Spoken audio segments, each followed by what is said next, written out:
Senhoras e senhores, com a palavra o presidente da República, Luiz Inácio Lula da Silva.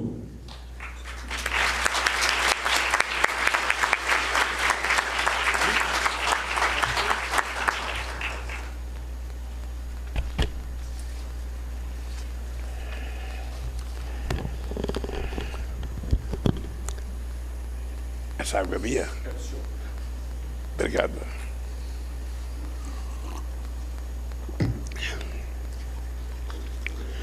Meu querido companheiro Mauro Vieira, ministro das Relações Exteriores, por meio de quem cumprimento os demais diplomatas que completaram 50 anos de serviço público. General Marcos Antônio Amaro, ministro-chefe do Gabinete de Segurança Institucional, Dom Jean Batista de Quatro, núncio apostólico do Brasil, por meio de quem cumprimento os demais chefes de missão diplomática, embaixadora Maria Laura da Rocha, secretária-geral do Itamaraty, embaixadora Glivânia Maria de Oliveira, diretora do Instituto Rio Branco, e embaixadora Maria Elisa Teófilo de Luna, paranifa da turma Mônica de Menezes Campos, formandos e familiares, amigos e amigas. Eu, por conta do discurso do Essi Rafael, eu resolvi deixar o meu discurso lá e vim falar um pouco com vocês, não da história da fundação do Itamaraty ou da história da nossa diplomacia, porque eu não fui tão longe como esse. Mas eu queria falar para jovens que estão adentrando essa carreira de diplomata, que nesses anos todos eu aprendi a ter uma relação de muito respeito com o Itamaraty. Muitas vezes eu nem era presidente da República, nos anos 80, era apenas um dirigente sindical. E quase todas as vezes que eu viajava para o exterior, eu tinha um assessor, um grande companheiro de muitos de vocês, chamado Marco Aurélio Garcia, que toda vez que eu ia viajar, ele comunicava ao Itamaraty que a gente ia viajar. Não importa se o presidente fosse Figueiredo, fosse Geisel, fosse Sarney, fosse quem quer que seja, a gente comunicava ao Itamaraty que a gente ia viajar para o exterior. E muitas vezes, Mauro, muitas vezes mesmo, sempre tinha alguém do Itamaraty esperando a gente no aeroporto. E muitas vezes a gente era convidado até para almoçar ou para jantar na embaixada. Isso me fez aumentar o orgulho que eu já tinha do Itamaraty, porque muitas vezes nós somos acusados, e muita gente até merece essa acusação, de termos complexo de vira-lata, de não termos autoestima, de não defendermos as coisas que nós acreditamos, e muitas vezes dizem que a gente se subordina demais, às vezes à vontade de países mais importantes que nós. Eu não acho que seja assim. Eu acho que não é o Itamaraty que determina a política externa dele. O Itamaraty cumpre a estratégia determinada por um governo.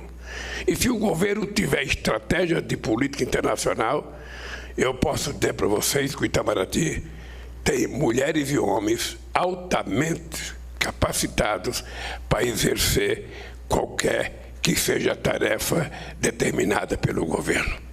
E isso é motivo de orgulho para vocês que estão entrando nessa carreira. Não é uma carreira fácil.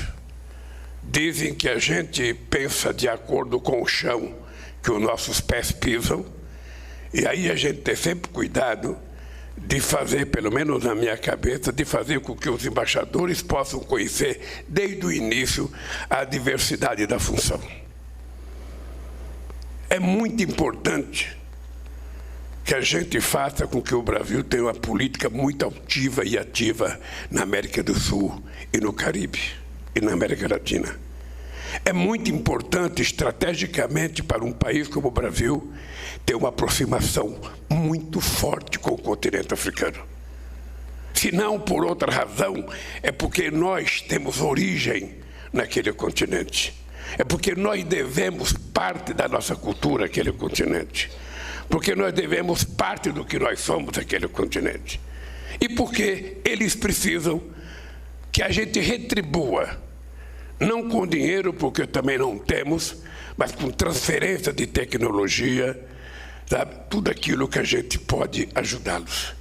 É este o papel de um país do tamanho do Brasil, que faz fronteira seca de quase 16.800 quilômetros na América do Sul e que tem como fronteira marítima todo o continente africano, que vai de Cabo Verde à cidade do Cabo, ou seja, e que a gente tem que tratar isso com muito carinho, com muito respeito e com muita diplomacia, sem o complexo da arrogância daquele que acha que alguém é inferior a nós. Eu vivi muitas histórias aqui no Itamaraty, muitas, e muitas alegrias e pouca tristeza. Eu tive a oportunidade de viver isso aqui, sabe, quando a gente resolveu não permitir que a ALCA se implantasse na nossa querida América do Sul e que a gente fortalecesse o Mercosul, que tinha sido criado pelo presidente Sarney e pelo presidente Afonso. Eu lembro da importância que foi a gente criar a Unasul. Nunca, em nenhum momento da história desse país, os países da América do Sul estiveram tão irmanados como nós tivemos durante um período de quase 16 anos. E não era irmanado porque pensávamos politicamente a mesma coisa, porque pensávamos ideologicamente a mesma coisa, não. Éramos irmanados porque, em um determinado momento da nossa história, o povo elegeu um agrupamento de dirigentes que tinha noção de que era preciso que a gente construísse um grupo, um conjunto de países que resolvesse se fortalecer para negociar com aqueles que eram mais fortes do que nós. Para negociar com os Estados Unidos, para negociar com a China, para negociar com a União Europeia, para negociar com o Japão. Ou seja, era preciso que a gente se fortalecesse e que tivesse decisões comuns em determinadas ações de política externa. E nós conseguimos viver o melhor momento. Foi aqui no Itamaraty que nós decidimos fazer a primeira reunião da história entre países árabes e países da América do Sul, em que os Estados Unidos ficou assustado, achando que nós estávamos fazendo um movimento contra Israel. E a gente não queria fazer um movimento contra Israel. A gente queria fazer um movimento pró-Brasil, pró-América do Sul, para que a gente pudesse adentrar a esse mundo árabe e tentar estabelecer negociações e relações políticas mais maduras. Foi aqui também que nós tomamos a decisão de fazer a primeira reunião entre o continente africano e o continente sul-americano, para que a gente pudesse permitir, sabe, que os pobres do mundo se conhecessem e que pudesse estabelecer relações e que a gente pudesse descobrir que, mesmo sendo pobre, muita gente tem muito a oferecer para nós e nós temos muito a oferecer para eles. É por isso que nós fizemos a maior investida, sabe, de embaixadores que já teve na história da África. Foram 19 embaixadas novas criadas. Foram 34 países visitados. Levamos para Gana a Embrapa. Levamos para Moçambique a Universidade Aberta. Levamos uma fábrica de remédios retrovirais. Ou seja, na perspectiva de que o Brasil tinha que cumprir um papel muito forte para não permitir que a África continuasse sendo refém dos colonizadores ou refém de uma atuação muito forte da China, que estava procurando lugares para poder comprar os alimentos que tanto eles precisavam. E foi assim que o Brasil foi conquistando o respeito no mundo. E foi assim que o Brasil foi ficando importante. E foi assim que eu tenho muito orgulho de ter sido o único presidente do Brasil convidado para participar de todas as reuniões do G7, menos uma que foi em São Francisco, que foi o segundo ano já no governo Bush. E aí tem coisas interessantes para contar. A primeira vez que eu participei, em junho de 2003, eu tinha apenas 6 meses de governo, e eu fui convidado para participar do G7 em Evian. Cheguei em Evian, um metalúrgico recém-eleito presidente da República. Olhei para dentro de uma sala cercada por vidros, blindado de tudo quanto é lado. Estava lá a grande figura que eu só via na televisão. Estava lá o Bush, estava lá o Tony Blair, estava lá o primeiro-ministro da Itália, estava lá o convidado, o rei da Arábia Saudita, estava lá o Koizumi do Japão. E eu fiquei pensando, o que eu vou fazer dentro dessa reunião? E mais, não podia entrar intérprete. Eu nem entendia e nem falava. E eu falei, o que eu vou fazer? E eu fiquei lá fora, o Sérgio Ferreira está aqui até hoje. Eu falei, Sérgio, o que eu vou fazer lá dentro? Eu não consigo falar nem bom dia em inglês. Em espanhol ainda consigo falar, olá, que tal? Buenos dias. O que eu vou fazer lá dentro? Aí me baixou uma coisa, que eu acho que é uma coisa que tem que nortear vocês. É não esquecer o que vocês são. É não esquecer o que vocês querem. Porque a gente não compra nem honra, nem caráter em shopping. A gente traz de família, a gente traz de berço.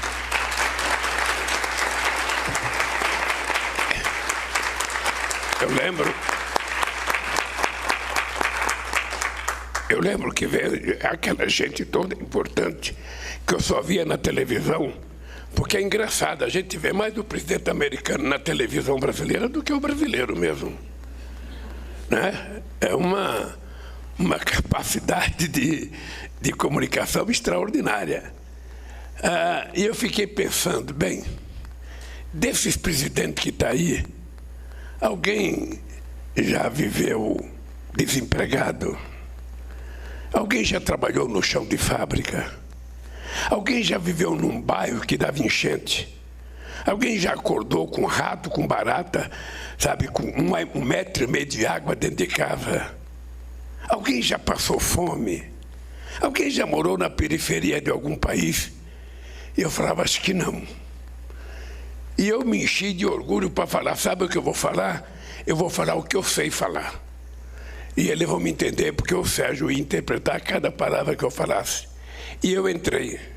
Nunca me senti tão à vontade na vida, porque eu tinha definido, antes de qualquer coisa, que eu não era inferior a eles, que eu não era menor, que eu representava não o Lula, não a quantidade de diploma, eu representava o Brasil, eu representava o povo brasileiro e que, portanto, eu tinha que ter orgulho. E isso fez com que a gente ganhasse a respeitabilidade que eu acredito que tenha sido o melhor momento da história desse país. Eu posso dizer aos jovens diplomatas e aos velhos também, aos velhos não, aos experientes, de que eu estou voltando agora, estou apenas há 10 meses no governo. Eu acho que nós estamos numa fase melhor do que a gente estava quando eu deixei a presidência. Se bem que nós estamos vivendo algumas confusões na América do Sul. Não é mais a mesma de 2002, de 2004, 2006. Nós vamos ter problemas políticos. E ao invés de reclamar dos problemas políticos, nós temos que ser inteligentes e tentar resolvê-los, tentar conversar, tentar fazer com que as pessoas aprendam a conviver democraticamente na diversidade. Eu não tenho que gostar do presidente, sabe, do Chile, da Argentina, da Venezuela. Ele não tem que ser meu amigo, ele tem que ser presidente do país dele, eu tenho que ser presidente do meu país. Nós temos que ter política de Estado brasileiro e do Estado dele. Nós temos que sentar na mesa, cada um defendendo os seus interesses. Como não pode ter supremacia de um sobre o outro, a gente tem que chegar a um acordo. Essa é a arte da democracia. É a gente ter que chegar a um acordo. E aí é preciso ter capacidade de negociação, ter capacidade de convencimento, ter capacidade de ceder. É por isso que, historicamente, eu comparo a democracia a um casamento. Nada é parecido com a democracia do que um casamento. Porque no casamento, na hora que você casa, Na hora que você tem uma companheira, ou a companheira tem um companheiro, e você tem filhos, todo dia a gente faz concessão. É a gente que faz concessão para a mulher, é a mulher que faz concessão para a gente que faz concessão para o filho, é os filhos que faz concessão para a gente, porque se não for assim, acaba o casamento. E se não for assim, acaba a grandiosidade de uma coisa chamada diplomacia brasileira, que quer ou não, é uma das mais respeitadas e mais elogiadas no mundo inteiro. Se tem uma coisa que nós temos que ter orgulho, é da diplomacia brasileira. Eu posso não gostar de um diplomata, mas se o Brasil tiver política correta, esse diplomata vai exercer a sua função como funcionário do Estado brasileiro e a gente vai ter orgulho do trabalho que ele prestou.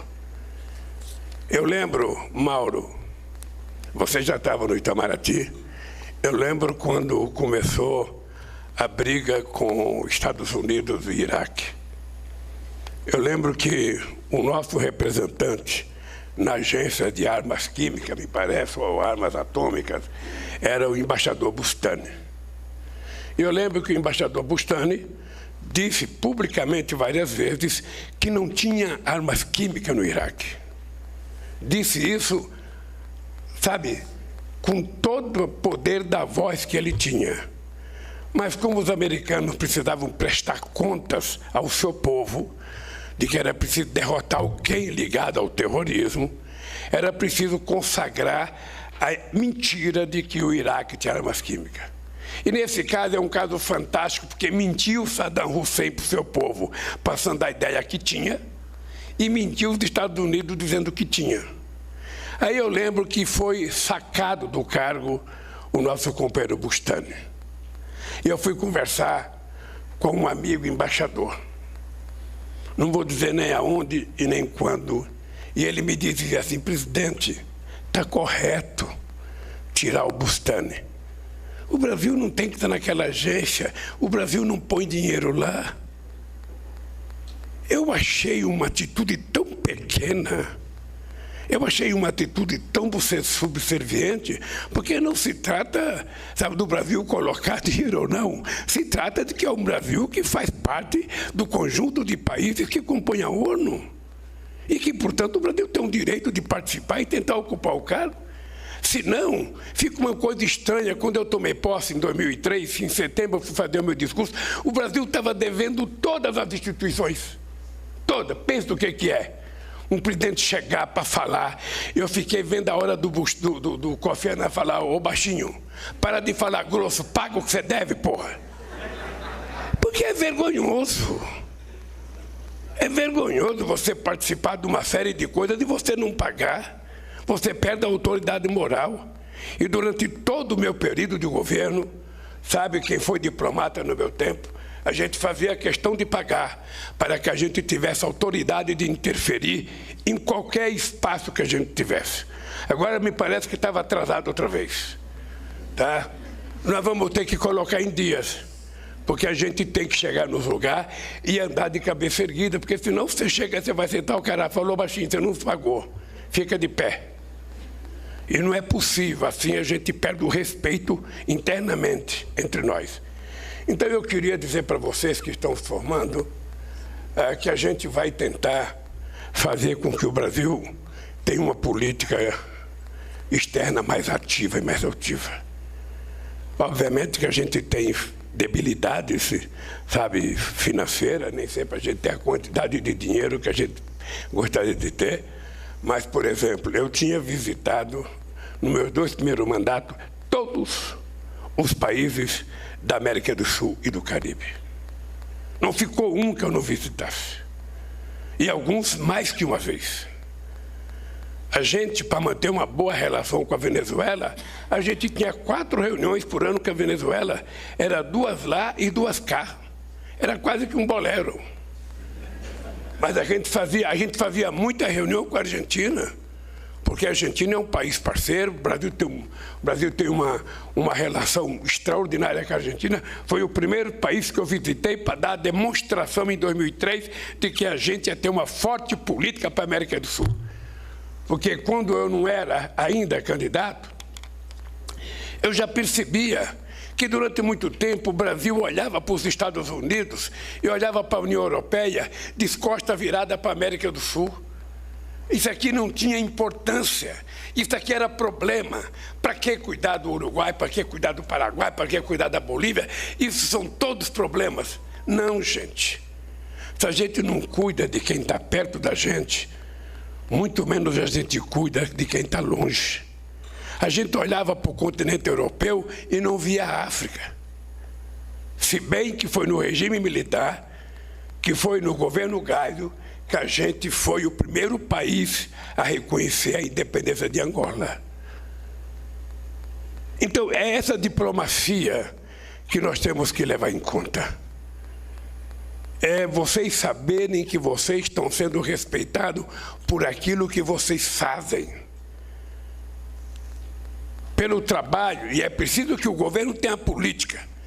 Porque se alguém chegar para vocês e falar, não, mas olha, o embaixador não faz nada, o embaixador... Não acreditem. O que falta é orientação política. Se o governo tiver orientação política e o Itamaraty receber a orientação política correta, todos os diplomatas serão competentes e irão executar essa política. Portanto, é este presidente que vai, nesses próximos 4 anos, se relacionar com vocês. A gente vai voltar a ter orgulho de ter orgulho. A gente vai voltar a ter orgulho de ser respeitado. A gente vai voltar a ser um país que não se sente menor do que ninguém e nem queremos ser maior.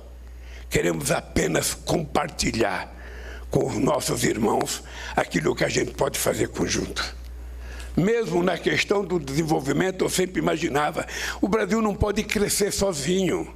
Um país que tem uma fronteira, que tem o Brasil precisa compartilhar muitas das suas políticas de desenvolvimento com os outros países. Se a gente produz um avião, que alguém produza a asa, que alguém produza a hélice. Se a gente produz um barco, que alguém produza uma parte do navio, para que a gente possa gerar oportunidades para todo mundo. Eu não quero que o Brasil seja uma nação rica, cercada de pobres por todos os lados. Eu não quero repetir o padrão América do Norte. Não é comum que a gente não tenha na América do Norte aquele monte de país do Caribe vizinho dos Estados Unidos. Nenhum país ficou rico ao longo de 500 anos. É porque não tem política de compartilhamento. Vocês veem todo dia na televisão se construindo um muro para evitar que latino-americano vá para os Estados Unidos. A melhor forma de evitar e mais barata é fazer com que tenha desenvolvimento nos países da América Latina, do Caribe. As pessoas viram nômades porque as pessoas querem viver, porque as pessoas querem comer. Essa é a origem da espécie humana. A gente vivia atrás de comida.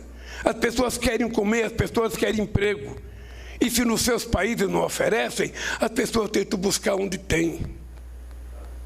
É com essa ideia que eu gostaria de terminar meu discurso dizendo para vocês. Vocês já faziam parte da história desse país. Agora vocês escolheram uma função que vocês vão representar o Brasil. Não importa a grandiosidade da função. Até porque ninguém nasce grande e ninguém começa grande. Ninguém. Mas vocês podem crescer na carreira. E vocês podem não só ter orgulho da função de vocês, como nós, brasileiros, poderemos ter orgulho de vocês. Eu acho que no nosso governo, Mauro, o Itamaraty tem que receber orientação. Qualquer autoridade brasileira que chegar no exterior e precisar do Itamaraty, o Itamaraty tem que atendê-lo sem saber quem é, se ele gosta do governo, se não gosta, se ele gosta do Lula, se não gosta, até porque ninguém está obrigado a gostar de ninguém. Nós estamos obrigados a conviver de forma civilizada, democrática e respeitosa entre os seres humanos. É esse o mundo que nós poderemos construir. E é esse mundo que está agora começando na mão de vocês. Uma evolução, muitas meninas, ainda menos do que a gente precisa. Vários estados estão aqui. Não está mais no Rio, São Paulo. Já tem vários outros estados. E aos poucos a gente vai fazendo com que... A gente já fez com que as universidades ficassem a cara do Brasil. Outro dia eu fui na USP e era um ato público e na hora da fotografia a reitora falou assim para mim: ô presidente, dá uma olhada na foto, como mudou a cara da universidade. Antes era só uma cor, era só um tipo de gente, agora é uma coisa muito diversa. E o Itamaraty também, Mauro, tem que ser assim. O Itamaraty não tem que ter problema de gênero. O Itamaraty não tem que ter preconceito. O Itamaraty, e é por isso que nós vamos continuar investindo na educação, é porque o Itamaraty tem que ser a cara do Brasil. Portanto, parabéns a vocês. Que Deus possa dar a vocês a sabedoria. Sabe que o Brasil precisa desses novos representantes. E parabéns à família de vocês. Um abraço e boa sorte na carreira de vocês.